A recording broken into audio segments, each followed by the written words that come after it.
복음을 믿고 성경은 복음의 책입니다. 이 복음은 신약의 사복음서에서 시작되는 것이 아니고 성경의 처음인 창세기에서부터 시작되고 있습니다. 창세기 1장과 2장에는 사람이 어디에서 왔는가에 대한 해답을 제공해 주고 있습니다.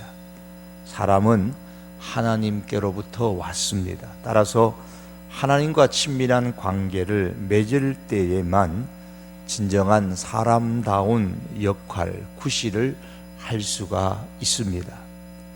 창세기 3장에 가면 사람 안팎에서 생기는 수많은 문제들이 왜 일어났느냐, 무엇이 잘못되었기에 수많은 문제들이 사람 사는 세상에 일어나는가에 대한 해답을 제공해 주고 있습니다. 뉴스에 나오는 강남역의 묻지마 여성 살인 사건, 왜 그와 같은 일들이 일어나느냐? 그 해답은 성경을 우리에게 죄 때문에 하나님과의 단절, 관계의 깨어짐이 있었기 때문에 개인적으로, 사회적으로 이와 같은 문제들이 발생합니다. 사람이 살면서 겪는 슬픔과 수고와 노화와 죽음과 고통과 질병과 가난과 차별과 자연재해나 전쟁, 수많은 인간의 모든 국가적 사회적 문제는 증상일 뿐입니다. 나타나는 증상이에요. 감기에 걸렸을 때에 기침하고 때로는 콧물 흘리고 머리가 아프는 증상처럼 말입니다. 죄로 인해 하나님과의 단절됨이 이 모든 인간 문제의 진짜 원인이다 라고 성경은 창세기 3장에서 말씀을 합니다. 그럼 어떻게 이 인간의 문제를 해결할 것인가? 철학이나 과학이나 의학 등 수많은 학문들이 이 인간의 문제를 해결하려고 노력하고 있지만 인간의 문제는 더 심해지고 더 다변화될 뿐입니다. 사람들은 승진이나 인기나 연애나 혹은 쾌락이나 권력이나 혹은 사회 정의나 정치적인 어떤 야망 등을 위해서 살아가면서 이를 통해서 자기 자신의 삶을 지배하는 지배자가 되기를 원하고 있지만은, 그러나 항상 그 결과는 지배자가 되는 것이 아니고 예속자가 되어서 살아갑니다. 어떻게 이 문제를 해결할 것인가? 예수 그리스도가 유일한 답이다 라고 창세기 3장은 말씀합니다. 내가 너로 여자와 원수가 되게 하고 내 후손도 여자의 후손과 원수가 되게 하리니 여자의 후손은 내 머리를 상하게 할 것이요 너는 그의 발꿈치를 상하게 할 것이다. 여자의 후손이 내 머리, 뱀의 머리를 상하게 할 것이고 너는 그 뱀은 그의 여자의 후손의 발꿈치를 상하게 할 것이라 라는 창세기 15장에서 원시 복음이라고 일컫는 예수 그리스도를 소개합니다. 더 나아가서 그러면 창세기 4장은 어떻게 사는 것이 바르게 사는 것인가에 관하여 해답을 주고 있습니다.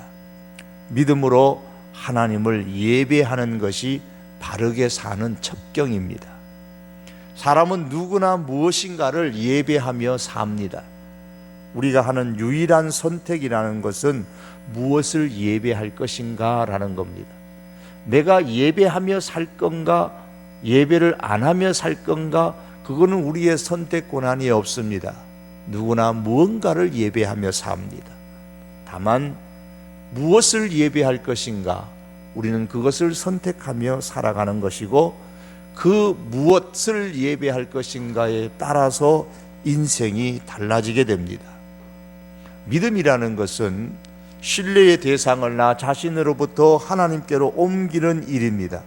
나 중심에서 하나님 중심으로 축이 옮겨질 때에 비로소 바른 예배가 가능하게 됩니다. 사람들은 고민하고 질문합니다. 사람은 어디에서 왔느냐? 나는 어디에서 왔는가? 무엇이 잘못되었기에 자꾸 내 주변과 이 사회에 문제가 발생하는가? 어떻게 이 문제를 해결할 것인가? 그럼 어떻게 사는 것이 바르게 사는 것인가? 이에 대해서 복음은 창세기에서부터 우리에게 분명하게 선포하고 있습니다. 사람은 하나님께로부터 왔다. 죄로 인해 하나님과의 관계가 깨어졌기 때문에 문제가 발생한다. 예수 그리스도가 유일한 해답이다. 믿음으로 그리스도 안에서 하나님을 예배하는 것이 바르게 사는 것이다. 이것이 복음입니다.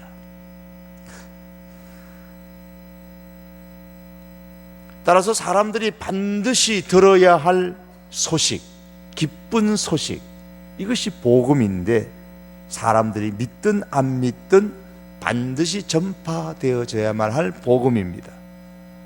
복음을 초대교회 성도들이 어떻게 활발하게 전파하였는가에 관한 말씀이 사도행전의 내용입니다. 그리고 본문인 사도행전 11장은 그 대표적인 교회로 안디옥 교회를 우리에게 소개하고 있습니다. 안디옥 교회가 어떻게 신앙생활을 하고 있었는가는 바로 오늘 우리 성도 교회가 어떻게 신앙생활을 해야 하는가에 대한 모델을 제시해 줍니다. 초대교회의 이 안디옥 교회는 우리 성도 교회가 닮아야 될 모델 교회로 제시되고 있습니다. 따라서 안디옥 교회의 신앙생활에 대해서 우리는 특별히 주목할 필요가 있습니다. 안디옥 교회는 말씀 순종과 기도의 능력으로 개인의 영성이 성숙한 그러한 교회였습니다. 23절 말씀에 따르면 안디옥 교회 성도들은 주님께 붙어 있는 사람들이라 그랬습니다. 주님께 붙어 있다, 성숙했다라는 말입니다. 성장해 간다라는 말입니다. 안디옥 교회의 영성의 성숙은 두 가지로 이루어져 있습니다.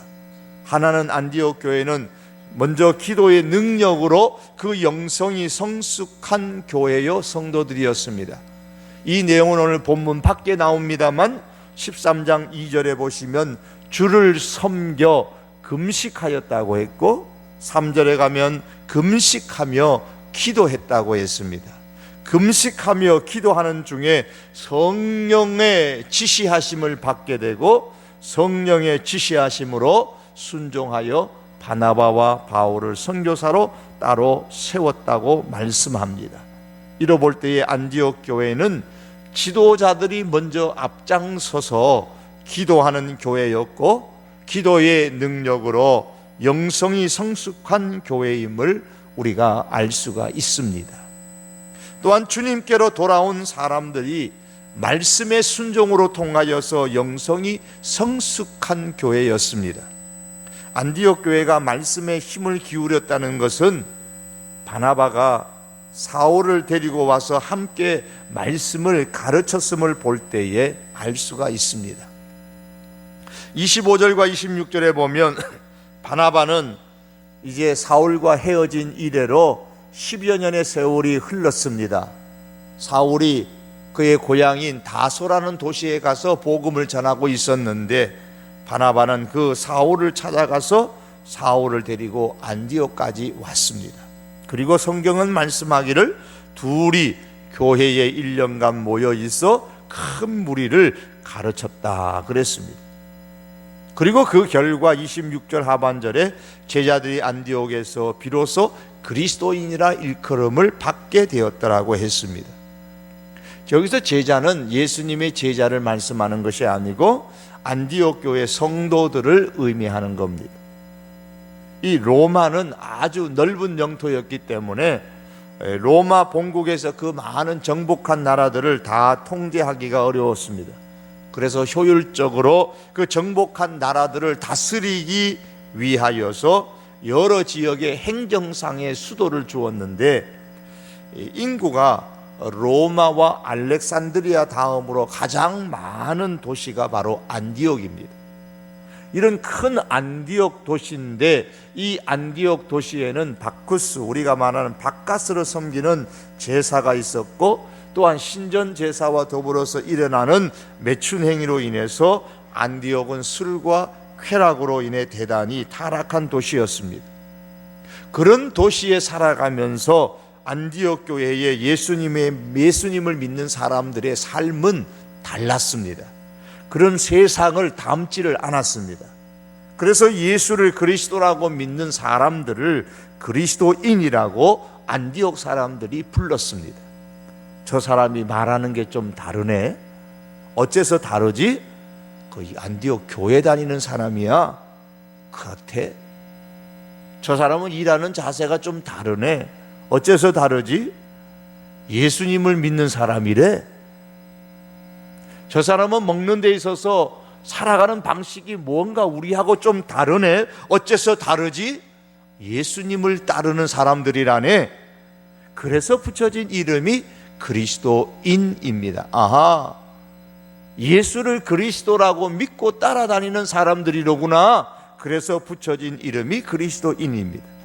안디옥 도시에 살아가는 사람들이 많이 부패했는데 안디옥 교회 다니는 사람들은 그들과 달라도 뭔가 달랐습니다. 그래서 사람들이 궁금해합니다. 자기들끼리 서로 물어봅니다. 저 사람들은 왜 저렇게 다르지? 예수를 그리스도라고 쫓고 따르는 사람들이라네. 결국 안디옥 교회 교인들이 그리스도인이라는 이 명칭을 얻었다는 것은 말씀을 그들이 배울 뿐만 아니라 삶의 현장 속에서 말씀대로 순종하며 살아갔다는 것을 변증해 주는 것입니다. 처음 그리스도인이라는 그 호칭이 때로는 조롱이 섞인 호칭이지만 분명한 것은 말씀대로 그들이 살았기 때문에 주어진 붙여진 이름입니다. 그래서 안디옥 교회는 말씀을 가르치고 말씀을 배우면서 그 말씀에 순종하여서 그들의 영성이 성숙한 교회였고 성숙한 성도들이었습니다. 성도 여러분, 말씀에 대한 순종이 없는 말씀 훈련은 항상 부족한 훈련입니다. 제자훈련이 교회들마다 시행되고 있습니다마는 제자훈련 과정과 코스를 아무리 많이 하고 우리 교회 생활은 영성훈련을 아무리 많이 받는다고 할지라도 말씀에 대한 순종이 없는 훈련은 항상 부족한 훈련입니다. 말씀이 우리 인생의 기준이 되고 말씀이 인생의 방향이 되어져서 삶 가운데서 우리 자신이 그리스도이심을 드러내는 인생이 되어져 갈 때에 비로소 제대로 된 말씀 훈련을 우리가 받는다고 할 수 있습니다.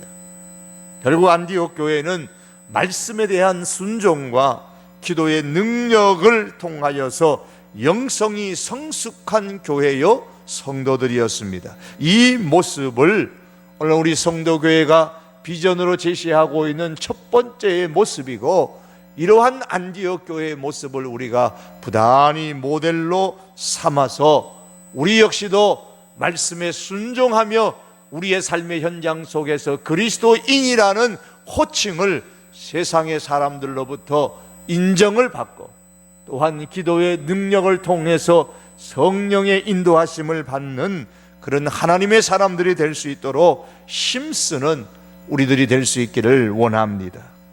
이 성숙이라는 단어는 개인에게 적용할 때에 성숙이다 이렇게 말하지만 한 공동체 전체에 적용하면 성숙했을 때에 따라오는 자연스러운 현상 중에 하나가 부흥입니다. 부흥은 성령께서 일하심을 말미암아 일어나는 영적인 현상입니다.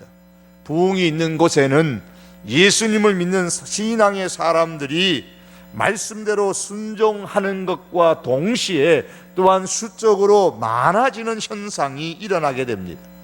안디옥 교회가 죽게 붙어 있고 그리스도인이라는 일컬음을 받을 만큼 삶의 변화가 그들의 삶의 현장에서 일어났을 때에 주님께로 돌아오는 사람들이 많았다고 말씀합니다. 24절 하반절에 이에 큰 무리가 죽게 더하여 지더라고 말씀했습니다. 우리 성도교회의 권속들이 우리들이 말씀에 순종하고 기도의 능력을 통하여서 우리 각 개인은 영성으로 성숙하고 교회는 더욱더 영적으로 부흥할 수 있는 그런 교회가 될 수 있기를 바랍니다. 이를 위해서 우리가 늘 기도해 주시기를 바랍니다. 또한 안디옥 교회는 섬기는 교회였습니다. 29절과 30절의 말씀에 보면 안디옥 교회 신앙의 특징이 섬김인 것을 보게 됩니다. 이 말씀의 29절 30절에 보면 예루살렘에 흉년이 들었다 그랬습니다. 여기서 로마의 황제의 이름까지 거명하고 있는 것은 역사적인 사실인 것을 말씀하는 것이죠. 그때의 안디옥 교회 성도들이 힘대로 구제 헌금을 합니다. 그래서 유대에 사는 예루살렘 성도들에게 보냅니다. 거기에 바나바와 바울을 대표로 해서 보내는 겁니다. 신앙생활의 기본 생활의 하나가 바로 섬김입니다. 이 안디옥 교회는 자기 교회만이 아니라 멀리 떨어져 있는 그 예루살렘 교회가 어려움에, 경제적인 곤란함에 처했다는 소식을 듣고서 그 성도들에게까지 관심을 기울이고 섬기는 그러한 신앙의 모습을 보여주고 있습니다. 오늘 우리가 섬긴다라는 것은 나보다 남을 더 낫게 여기는 것입니다. 섬겨야 한다라는 말을 우리가 교회에서 많이 듣죠. 또 많이 합니다. 우리 교회는 또 비전 가운데 하나가 섬김이다 보니까 섬김이란 말을 참 많이 듣고 많이 하는 겁니다. 섬김은 주는 겁니다. 예수님은 주는 자가 받는 자보다 복되다 그랬습니다. 우리 교회가 주는 데에 좀 많이 힘썼으면 좋겠습니다. 우리 안으로만이 아니라 사회를 향해서, 이 지역을 향해서, 연약한 자들을 향하여서 주는 교회의 모습이 교회 안에 많이 일어났으면 좋겠습니다. 교회적으로도 그렇고 가정 공동체적으로도 그렇고 이 주는 훈련, 주는 생활들이 각 가정 공동체들마다 많이 일어날 수 있기를 바랍니다. 섬기는 사람이 복받을 사람입니다. 왜 그렇습니까? 주님이 그렇게 말씀하셨잖아요. 주는 자가 받는 자보다 복되다 그러셨어요. 분명히 주는 사람이 복된 사람이라고 하셨다면 섬기는 사람은 복받을 사람입니다. 우리가 섬김을 통하여서 복받을 수 있는, 하나님의 복을 경험할 수 있는 그러한 교회가 될 수 있기를 원합니다. 섬김은 억지로 되는 것이 아닙니다. 예수님의 마음을 품어야만이 할 수가 있습니다. 우리가 이 예수님의 마음을 품는 그런 하나님의 사람들로서 가정공동체에서도, 교회에서도, 우리 전도회에서도 주는 데에 먼저 앞장설 수 있는 그런 교회의 모습으로 더욱더 나갈 수 있기를 원합니다. 마지막에 안디옥 교회는 선교하는 교회입니다. 사도행전의 중심 구절이 1장 8절이죠. 오직 성령이 너에게 임하시면 너희가 권능을 받고 예루살렘과 온 유대와 사마리아와 땅끝까지 이르러 내 증인이 되리라.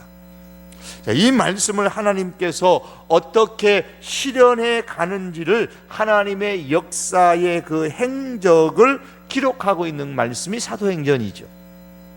그래서 우리는 사도행전에서 복음의 흐름을 볼 수가 있습니다. 복음의 물줄기가 어떻게 흘러가는가를 보여주고 있죠. 1장에서 5장까지 보면 예루살렘에 복음이 전파되는 것을 보여줍니다. 6장에 가면 이제는 손을 뒷짐지고 있었던 헬라파 유대인들이 이제 복음 전파에 함께 동참하는 일들이 일어나게 됩니다.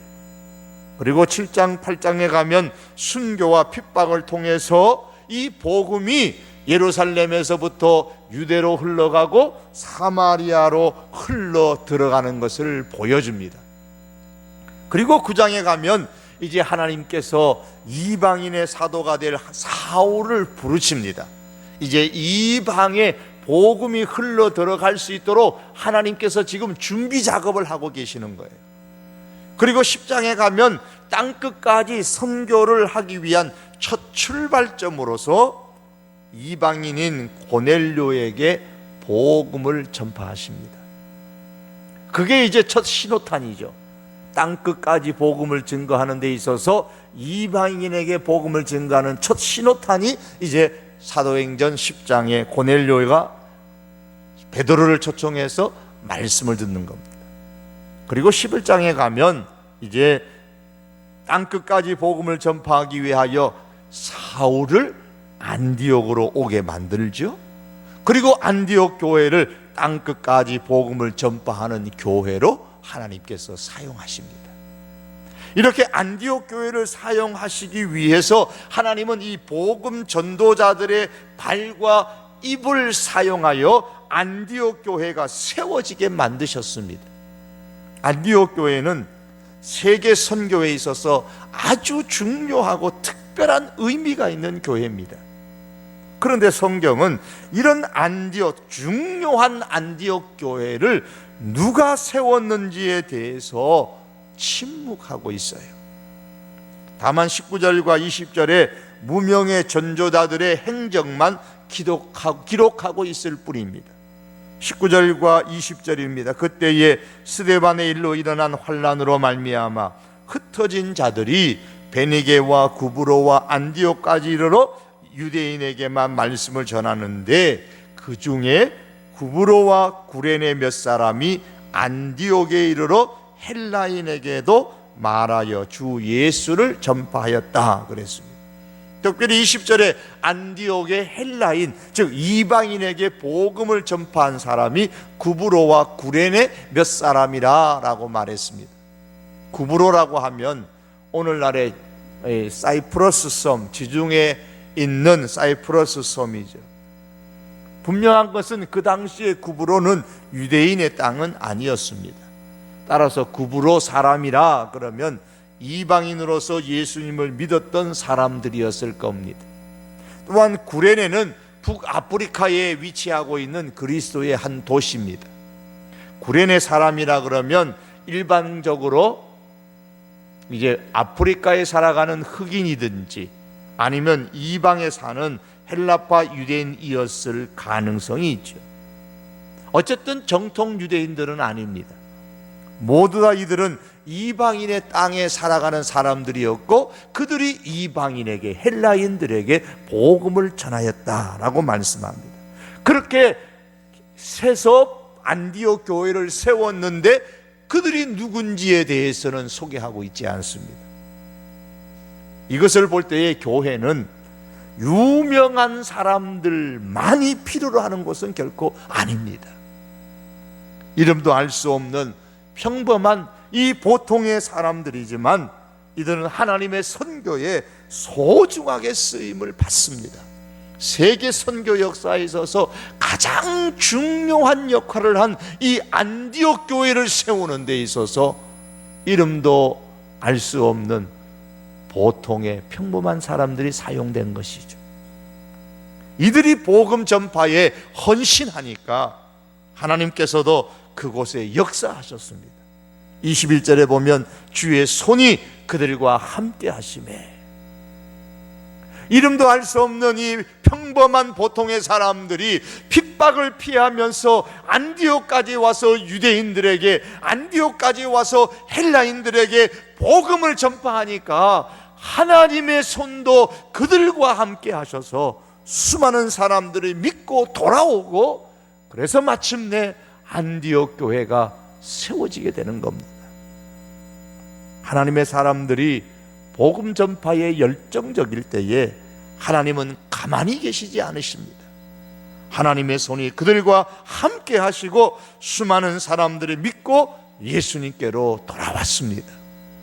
이렇게 하나님께서 이방에 사는 사람들을 사용하여서 세우신 안디옥 교회가 이제 땅끝까지 선교하는 교회로 이제 쓰임을 받게 되죠. 하나님께서 사용하십니다. 13장 1절에서 3절의 말씀 보면 성령 하나님께서 바나바와 바울을 따로 세워 땅끝까지 복음을 증거하는 그런 기수로 이제 삼으십니다. 안디옥 교회가 세계 선교의 첫 교회가 되고 중심 교회가 됩니다. 복음이 예루살렘에서부터 시작되었지만 땅끝까지 복음을 전파하는 선교는 안디옥 교회에서부터 시작되어졌습니다.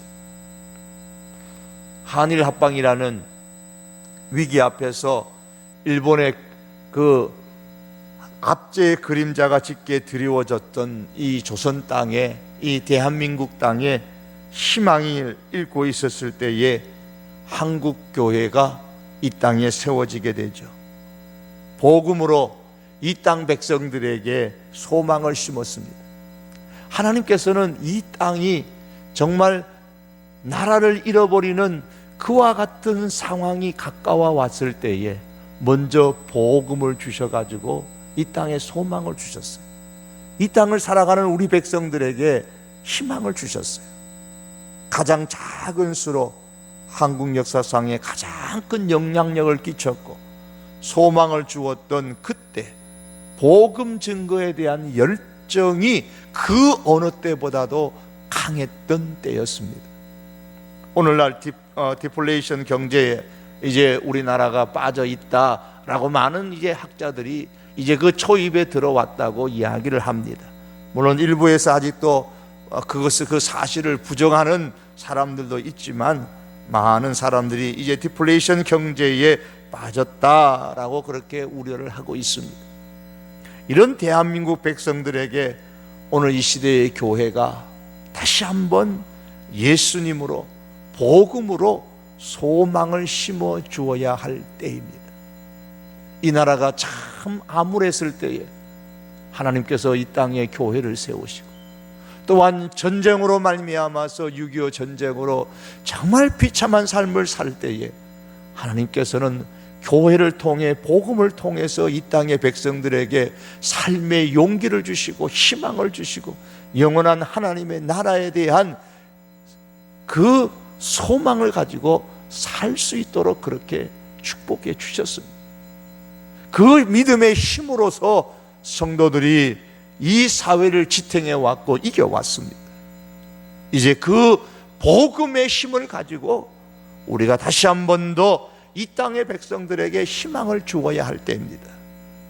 도망가면서 가는 곳마다 복음을 전파했던 이 안디옥 교회의 1세대 성도들처럼 우리들도 이제 다시 이 성도 교회의 1세대가 되어져야 됩니다.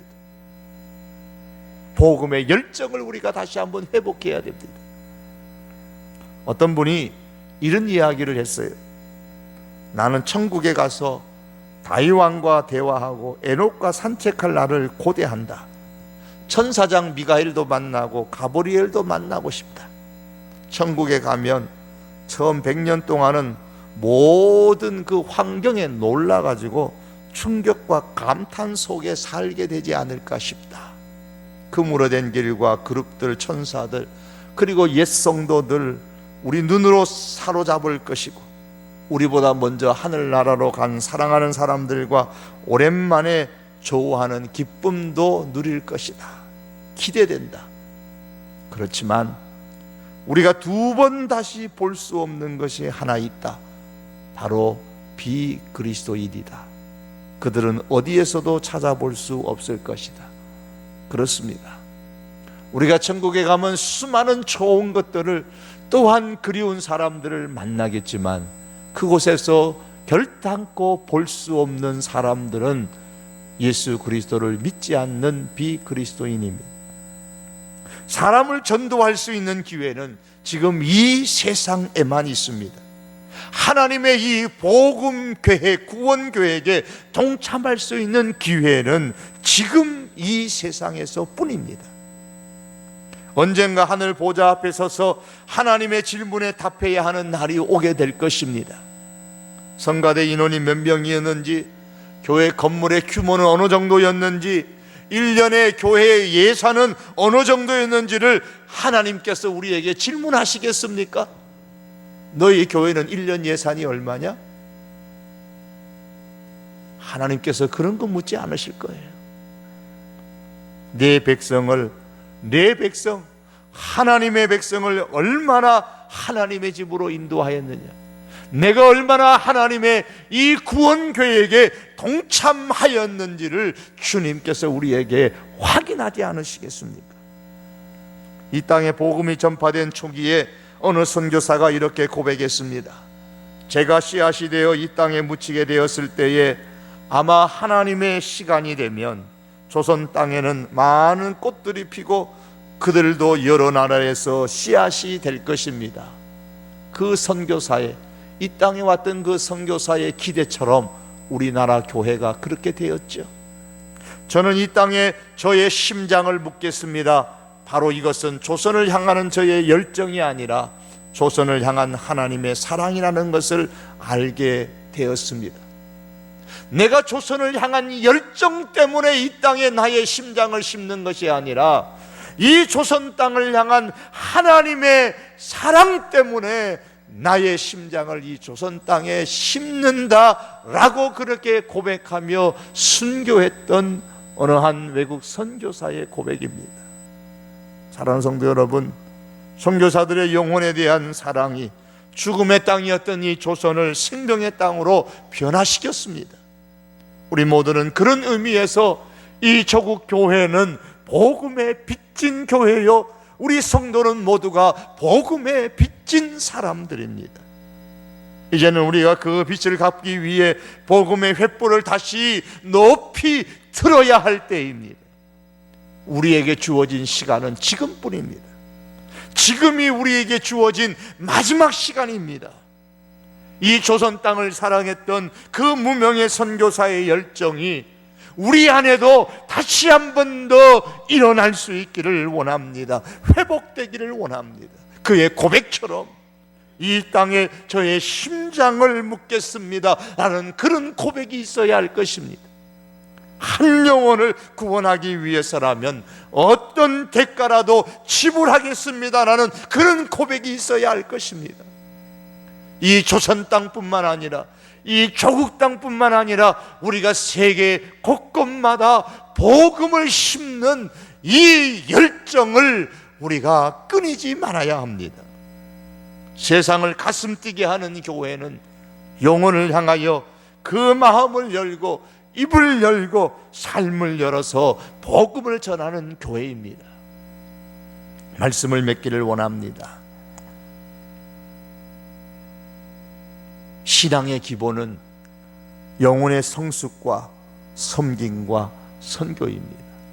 안디옥 교회는 이렇게 말씀 순종과 기도의 능력을 가지고 영적으로 성숙한 교회였습니다. 섬기는 교회였고 그들은 선교하는 교회였습니다. 우리 교회가 지향하고 있는 성숙과 섬김과 선교의 모델이 바로 이 안디옥 교회입니다. 이것은 더 올라가면 예수님께서 우리에게 보여주셨던 복음서에 나오는 예수님의 사역의 핵심이기도 합니다. 안디옥 교회가 예수님의 이 사역을 잘 이어받아 실천했고 오늘에 이르러서 우리 성도교회가 예수님의 그 사역을 잘 이어받고 안디옥 교회가 행했던 이 성숙과 섬김과 선교의 신앙생활을 잘 감당함으로 통하여서 우리 하나님 앞에 크게 쓰임 받을 수 있는 우리 성도교회가 되고 하나님의 은총을 마음껏 누릴 수 있는 우리 온 교우들이 될 수 있기를 주님의 이름으로 축복합니다. 우리 한번 기도하시겠습니다. 이 시간 우리 한번 기도하실 때에 우리 교회가 지향하고 있는 성숙과 섬김과 선교를 위해서 기도합니다. 주님, 성숙한 교회가 되게 해 주십시오. 영성이 성숙한 교회가 되게 해 주십시오. 말씀 순종과 기도의 능력으로 영성이 성숙한 교회가 되게 하시고 우리 성도들에게 하옵소서.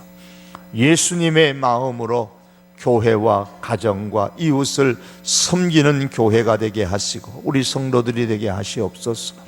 또한 성령의 능력으로 이 세계를 품고 이 지역사회를 품어서 선교하고 전도하는 복음을 전파하는 교회, 복음을 전파하는 우리 성도들 되게 하여 주옵소서.